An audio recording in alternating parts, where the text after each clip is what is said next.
Hello everyone. Today we will discuss about the topic cash flow statement.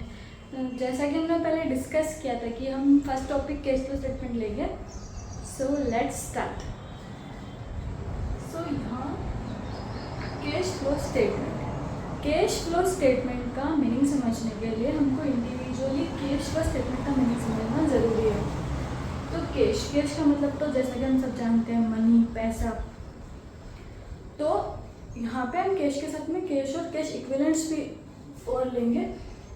Bank balance and marketable securities. तो अगर हमारे पास पैसे नहीं है तो हम चेक से भी पेमेंट कर सकते हैं.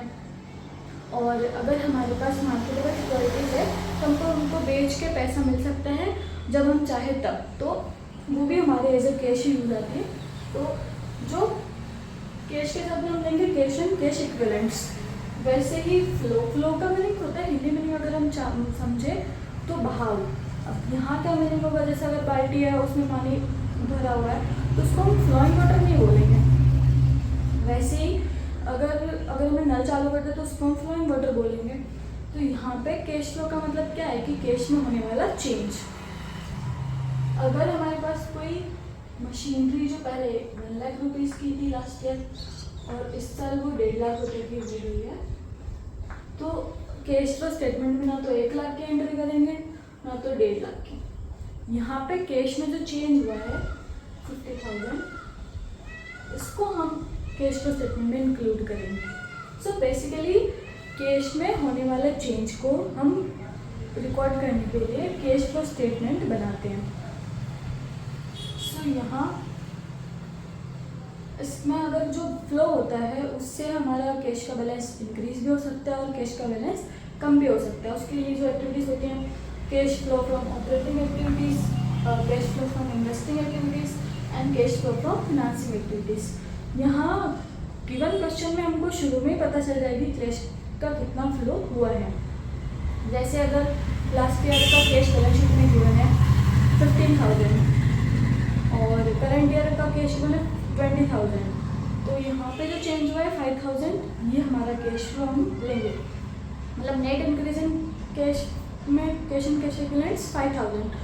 सो हम यहाँ कैश में होने वाले चेंज को ही इसमें इंक्लूड करेंगे.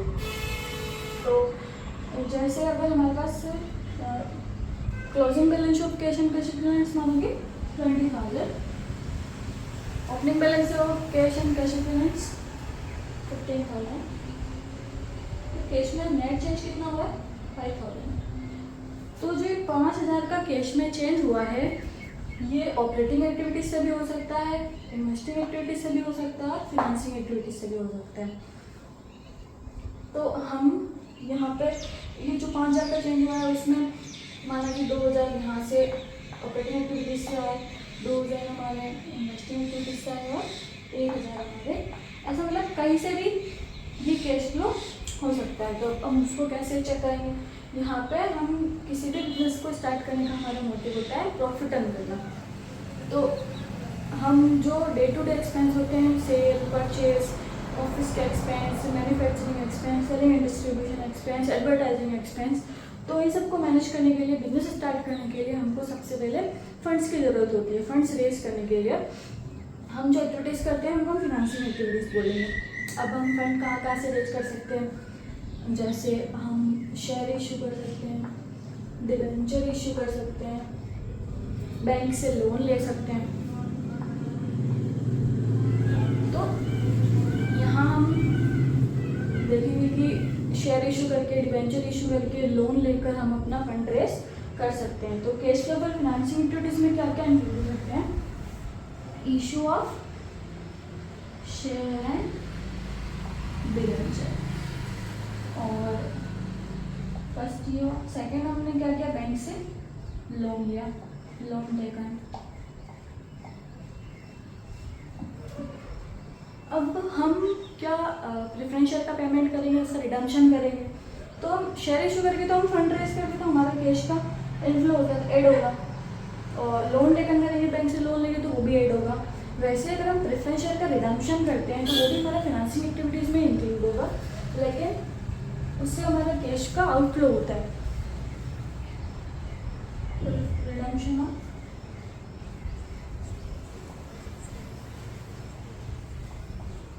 Preference share less. अब हमने जो शेयर इशू किए हैं, जो हमारे शेयर होल्डर्स हैं, उनको हमको डिविडेंड भी पे करना होता है।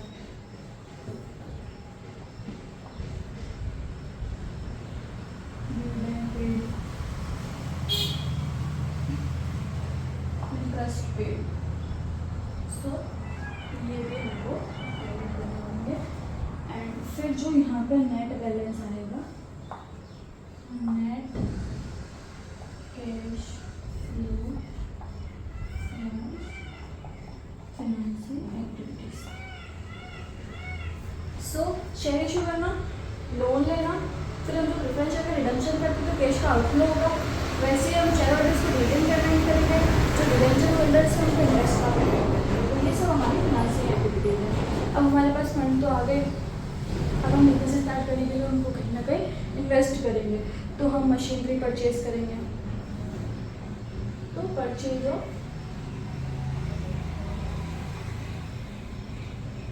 मशीनरी, तो इससे हमारा क्या होगा, कैश का आउटफ्लो होगा।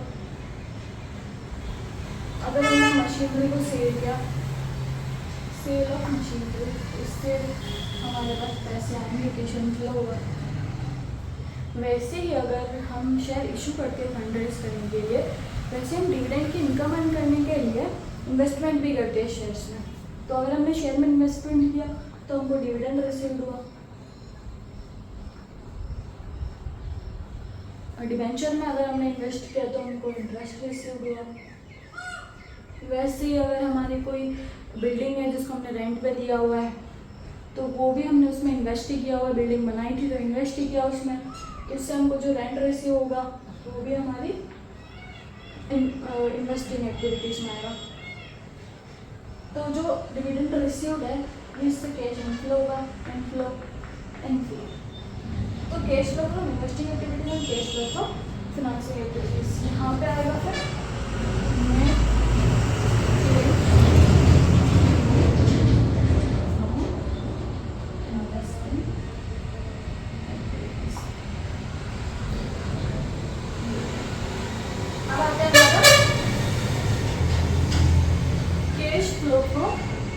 Operating activities. तो हमारे पास देखें अगर तो हमारे पास सेल गिवन है, माना कि 1 लाख रुपीज़, COGS गिवन है 60,000, सो हमारा ग्रॉस प्रॉफिट हुआ 40,000। इस ग्रॉस प्रॉफिट को हम आगे ले जाएंगे 40,000। इसमें से हमने एक्सपेंस कर दिया salary, advertisement, depreciation, rent, and then हमारे पास जो नेट प्रॉफिट बचा सैलरी, वेजेस।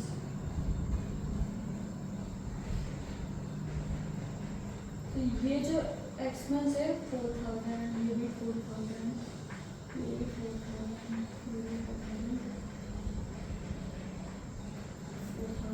देन हमारा नेट प्रॉफिट बचा 20,000।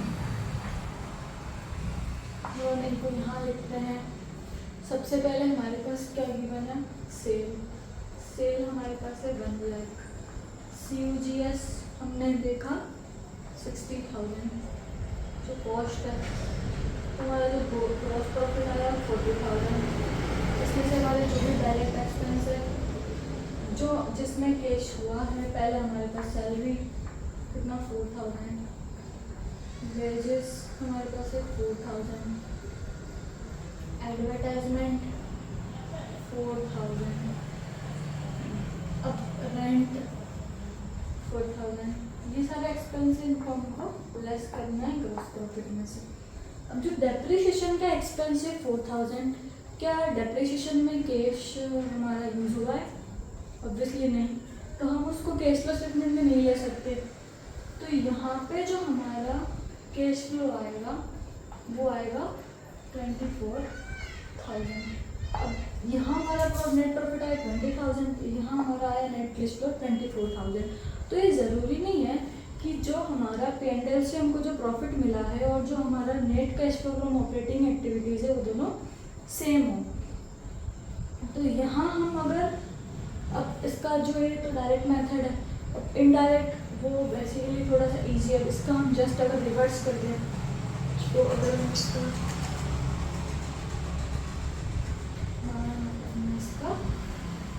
रिवर्स करते हैं अगर, तो जो हमारा डेप्रिसिएशन का एक्सपेंस था तो उस जैसे हमारे यहाँ पे ग्रॉस प्रॉफिट तो था 40,000,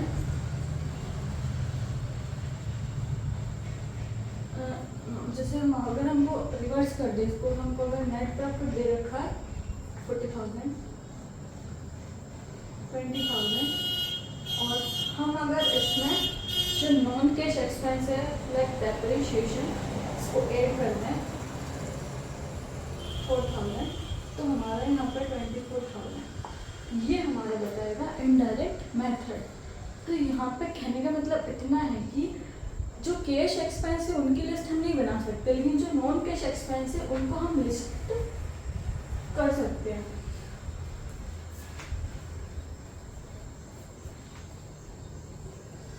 तो यहाँ हम सबसे पहले net profit before interest and tax, net profit हमको दे रखा होगा। अब हमको इसमें ऐड और क्या करना है, हमको इसमें ऐड करना है नॉन कैश एक्सपेंस। तो नॉन कैश एक्सपेंस है depreciation, preliminary expense, underwriting commission,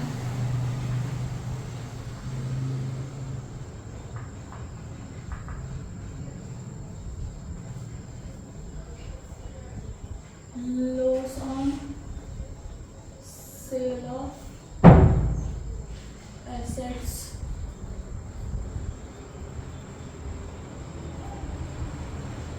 loss on issue of debenture,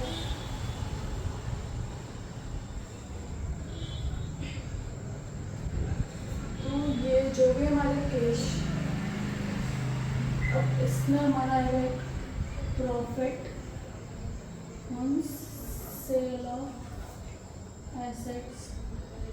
माना हमने कोई एसेट सेल करी 1 लाख की 1,25,000 में सेल करी, तो जो 25,000 का प्रॉफिट हम ऑलरेडी इन्वेस्टिंग एक्टिविटीज़ में लिख चुके हैं, अगर हमको प्रॉफिट हुआ और हमने जो ये नॉन कैश इनकम है इसको हमने ऐड इधर से हमने लेस नहीं किया तो इसका डबल इफेक्ट आ जाएगा।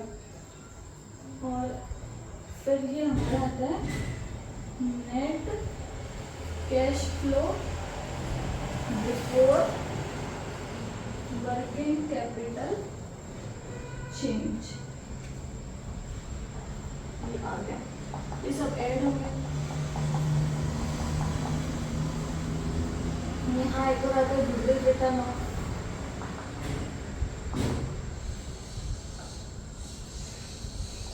ये ऐड होगा। अब हमारा बैलेंस शीट में कुछ ही चीज़ें और बची है, जैसे हमने शेयर ले लिया, डिबेंचर ले लिया, लोन ले लिया, तो इस साइड तो हमारा current liabilities and reserve surplus बचा, फिक्स एसेट्स ले लिया, इन्वेस्टमेंट्स ले लिया, इधर हमारा करंट एसेट्स बचा। वो जो भी current liabilities and current assets बचे हैं उनको हम करंट लायबिलिटीज करंट एसेट्स।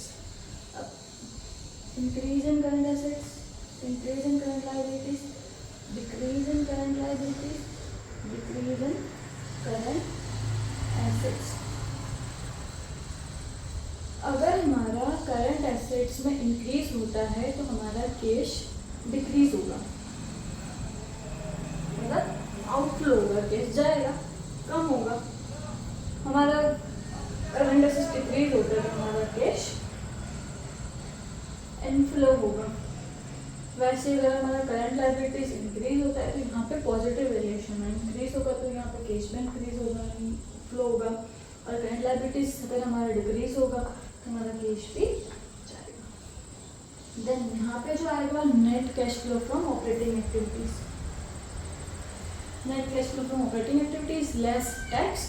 तो बिफोर टैक्स है net cash flow from operating activities before tax, tax paid कर देंगे, net cash flow from operating activities. So ये हमारा कैश फ्लो का स्टेटमेंट था।